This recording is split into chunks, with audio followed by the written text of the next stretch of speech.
Good morning, Miss Mary and friend. Introduce myself. My name is Adi Aprianto, NPM 2019 11/22/04 from Group There. Hello everyone, let me introduce myself. My name is Aloysius Gonzaga Santos Narendra, NPM 2019 112-185. I'm a student at STI Gentiaras, majoring in management. And today I will show you about my presentation, chapter 4 and 5. Thank you. Good morning, Miss Mary and friends. Introduce myself. My name is Ludovika Leali Nur Indasari. You call me Wika. NPM 2019 112-169. I'm a student majoring in management 3 semester at STI Gentiaras. We will present the material on designing work and withdrawal of labor. Have a good time watching. Baik teman-teman, di sini saya dari kelompok 3. Saya akan mempresentasikan tentang manajemen sumber daya manusia. Berikut materi yang akan saya terangkan dari bab 4. Yang pertama, desain pekerjaan, deskripsi pekerjaan, manfaat dan kelemahan deskripsi pekerjaan, serta teknik desain pekerjaan. Di sini saya akan merangkan dari slide 1 sampai dengan 8. Oke, kita lanjut dari yang pertama. Materi pertama, mendesain pekerjaan.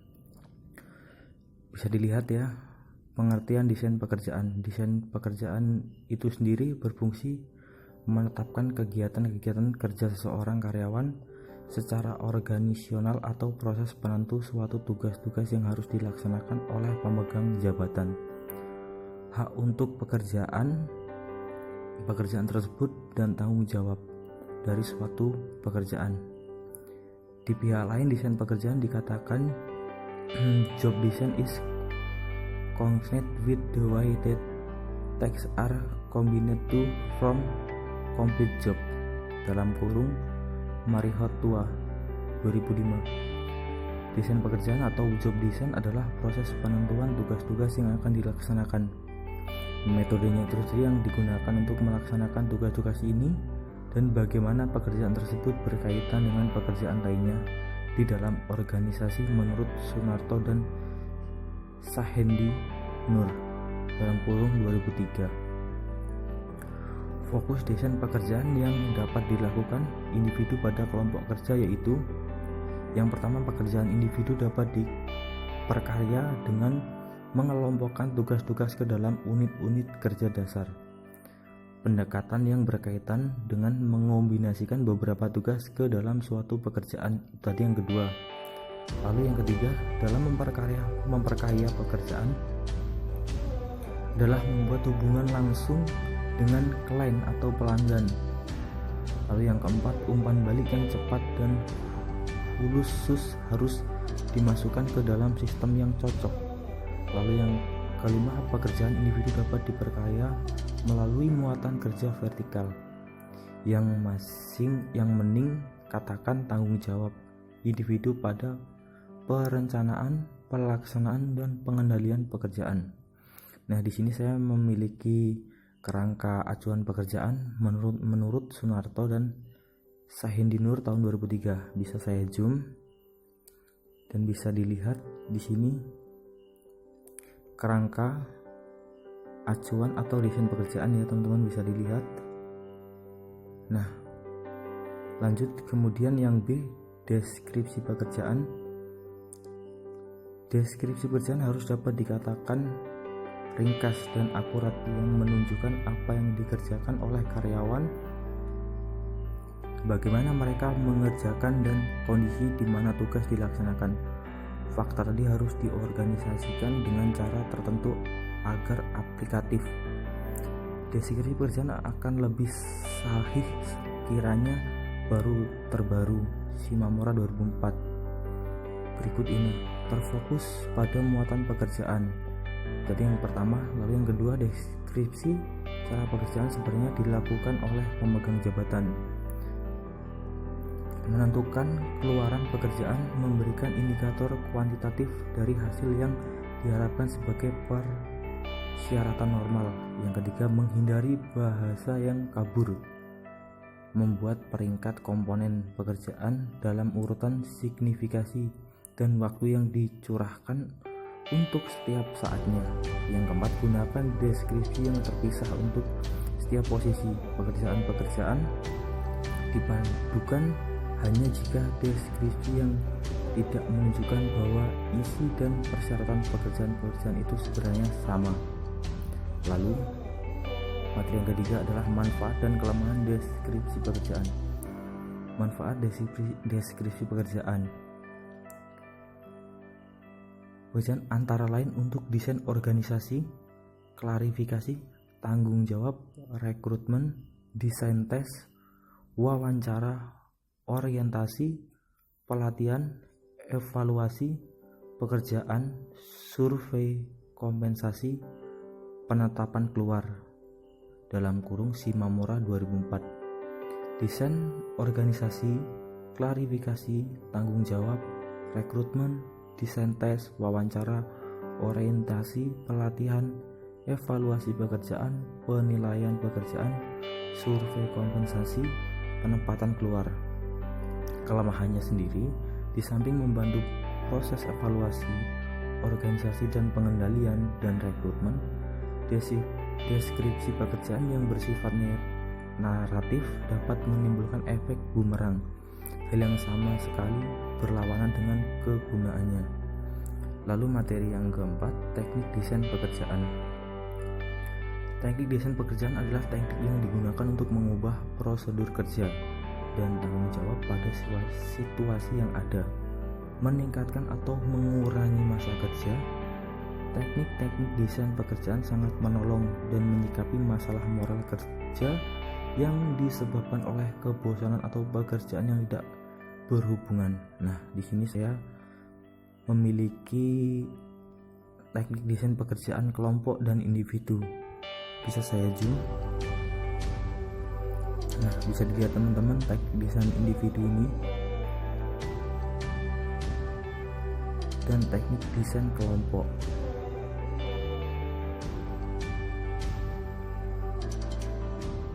Nah, mungkin itu saja yang dapat saya sampaikan. Mungkin akan dilanjutkan dengan rekan saya yang selanjutnya, Wika dan Santus. Terima kasih. Lalu yang selanjutnya adalah pendekatan desain pekerjaan. Pendekatan desain pekerjaan dibagi menjadi dua. Yang pertama, teknik desain individu, meliputi simplikasi pekerjaan, rotasi pekerjaan, pemekaran pekerjaan, dan pemerkayaan pekerjaan. Sedangkan di teknik desain kelompok meliputi tim kerja, kelompok kerja otonom, dan lingkaran mutu. Lalu yang terakhir, faktor-faktor yang mempengaruhi desain pekerjaan.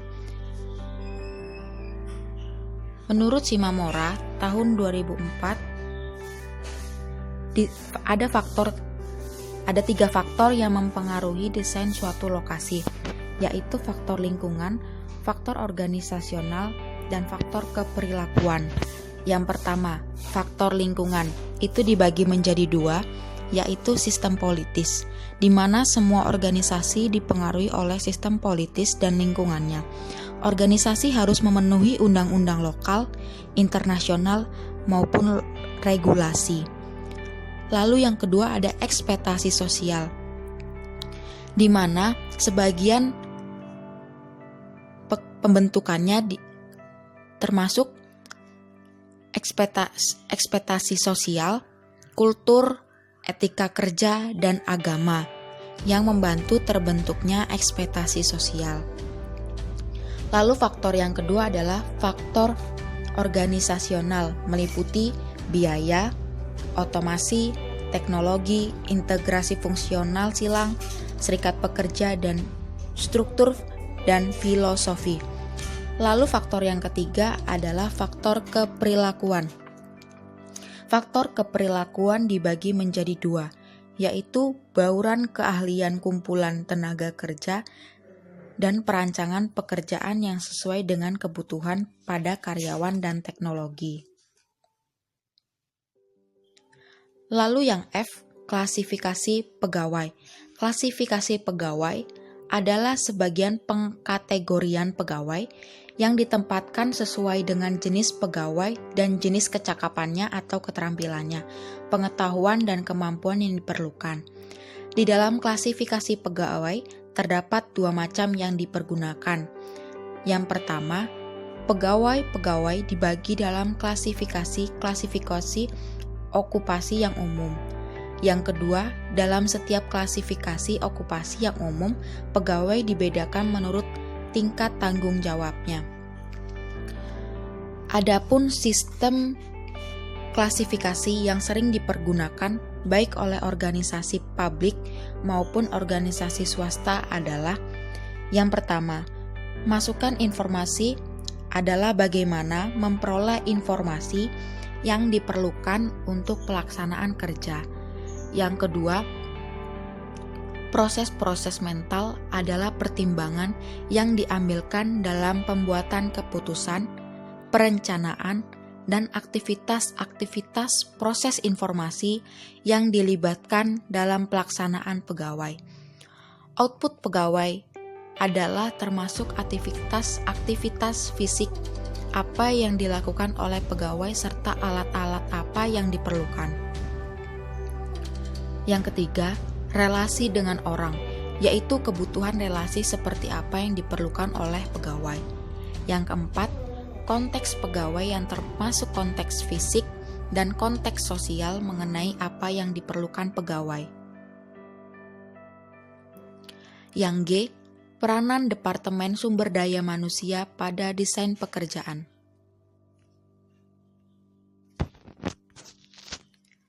Departemen Sumber Daya Manusia sendiri memiliki spesialisasi pekerjaan yang akan bertindak sebagai konsultan bagi manajer. Maka, departemen ini tidak hanya berperan sebagai penentu saja, tetapi akan lebih berperan dalam setiap pengambilan keputusan, yaitu yang pertama, mendiagnosis masalah-masalah organisasi. Yang kedua, dalam pelatihan dan pengembangan manajemen, di mana spesialisasi-spesialis internal maupun eksternal dapat direkrut guna memberikan informasi tentang metode-metode redesain pekerjaan. Yang ketiga, membantu perencanaan dan penerapan program-program redesain yang memastikan bahwa kebijakan-kebijakan dan praktik-praktik sumber daya yang sehat dikembangkan dan diikuti. Lalu selanjutnya kita berlanjut ke materi bab 5, yaitu penarikan tenaga kerja. Di sini di materi bab 5 kita akan membahas tentang pertama, pengertian penarikan tenaga kerja, yang kedua, tujuan penarikan tenaga kerja, ketiga, kebijaksanaan penarikan tenaga kerja, keempat, kendala dalam penarikan tenaga kerja, kelima, sumber penarikan tenaga kerja, 6. Teknik penarikan tenaga kerja, 7. Formulir lapangan pekerjaan.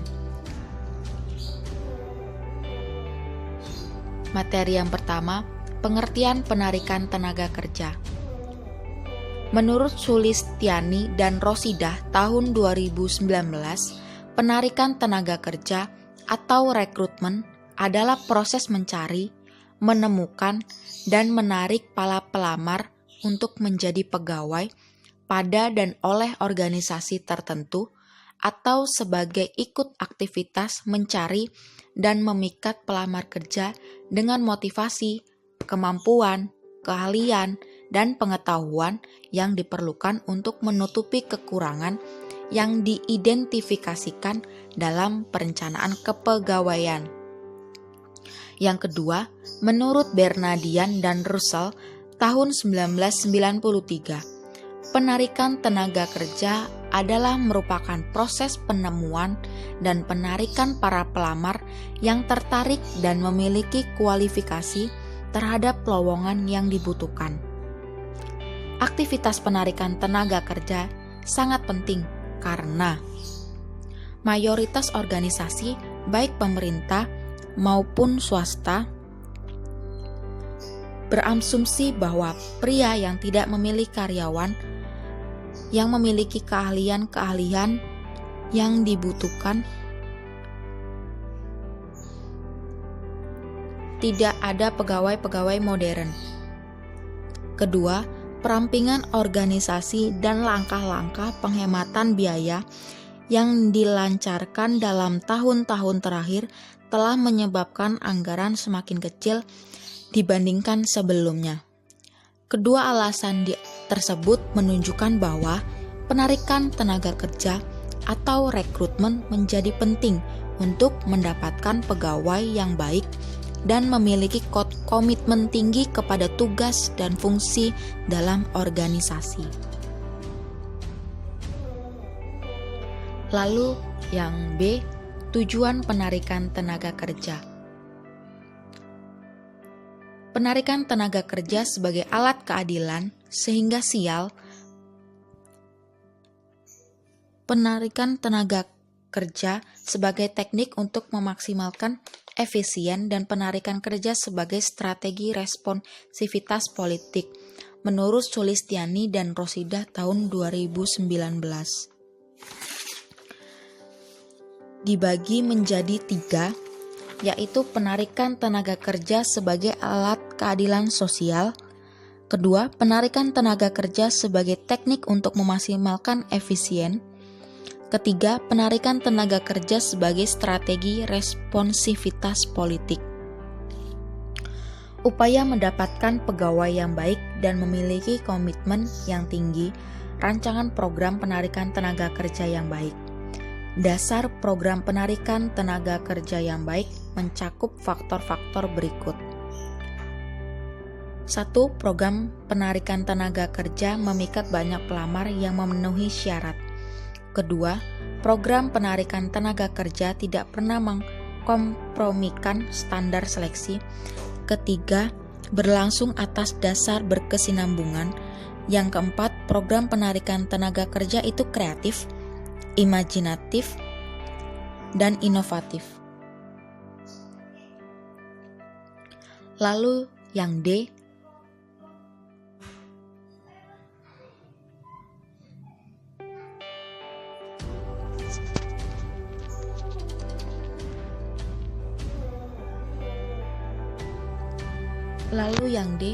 kendala dalam penarikan tenaga kerja.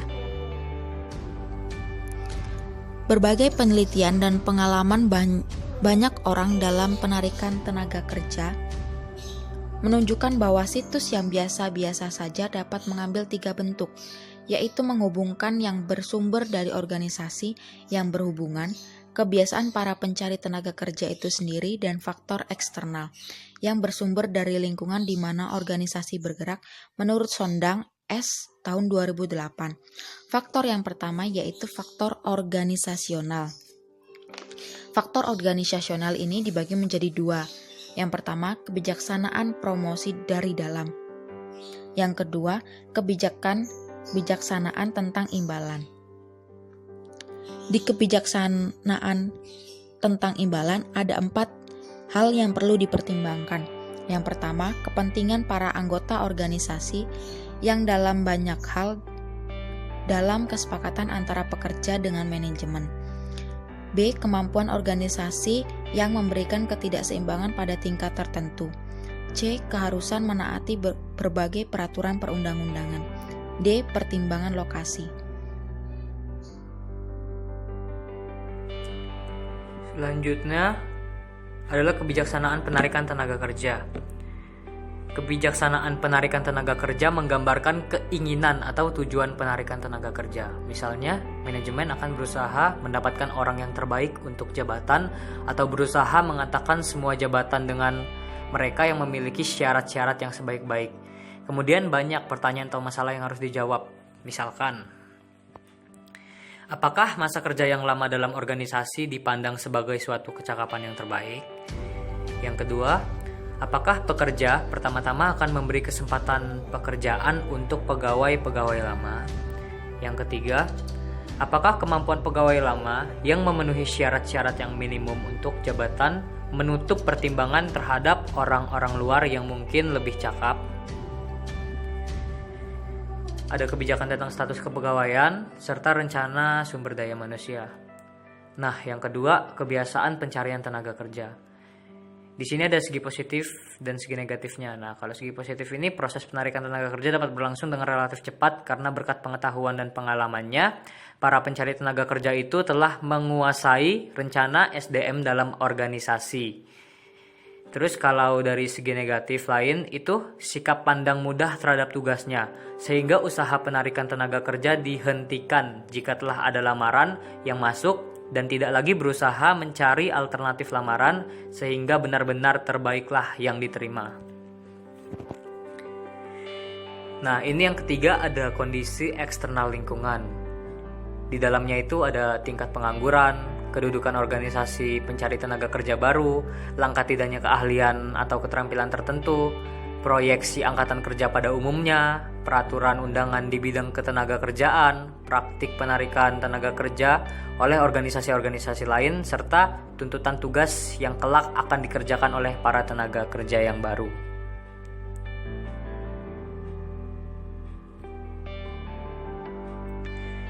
Kemudian yang sumber penarikan tenaga kerja. Nah, di sini ada menurut Del Yoder ya, yang dikutip dari Mukijat 1999 dalam bukunya Personalia Principles and Policies, jenis-jenis sumber tenaga kerja sebagai berikut. Nah, di situ ada 8. Bisa dibaca.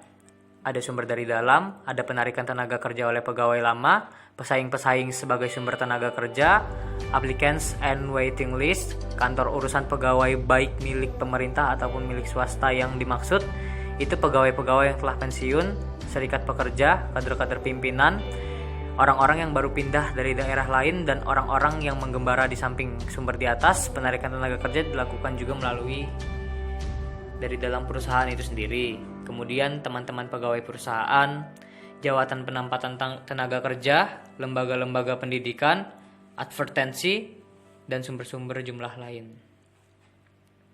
Nah, di sini ada keunggulan dan kelemahan tenaga kerja karyawan internal dan eksternal.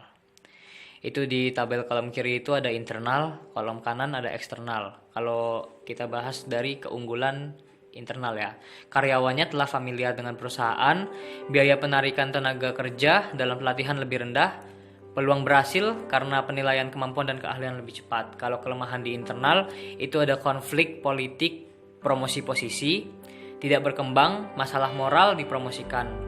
Nah, kalau yang eksternal nih, keunggulannya memiliki gagasan dan pendekatan baru, bekerja mulai dengan lembaran bersih dan memperhatikan spesifikasi pengalaman, tingkat pengetahuan dan keahlian tidak tersedia dalam perusahaan yang sekarang. Kelemahan tenaga kerja eksternal, keterbatasan keteraturan antara karyawan dan perusahaan, moral dan komitmen karyawan rendah, periode penyesuaian yang sangat lama. Teknik penarikan tenaga kerja. Penarikan tenaga kerja yang dilakukan organisasi publik maupun organisasi swasta mempunyai 3 teknik. Di sini dikutip oleh Sulistiani and Rosidah tahun 2009. Yang pertama ada Centralized Recruitment Technique. Maka Departemen Sumber Daya Manusia Pusat akan mengumumkan lowongan jabatan meliputi job title, job classification, and tingkat gaji, kemudian lokasi tugas, kemudian deskripsi tugas.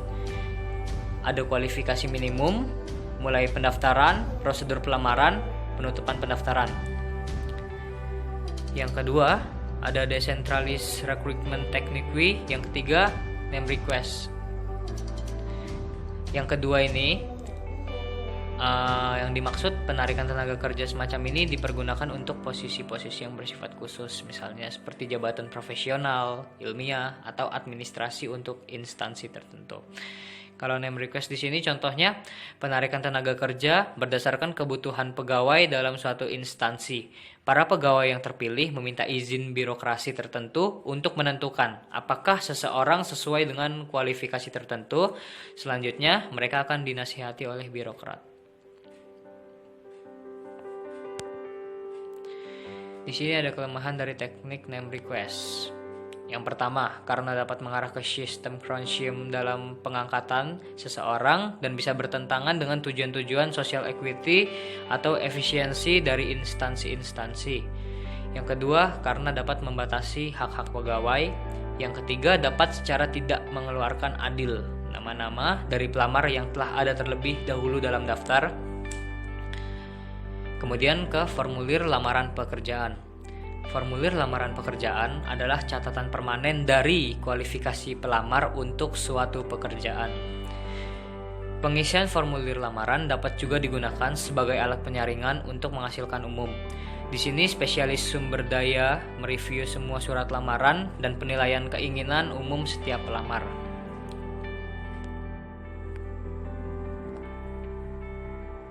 Sekian dari kelompok kami. Terima kasih atas perhatiannya.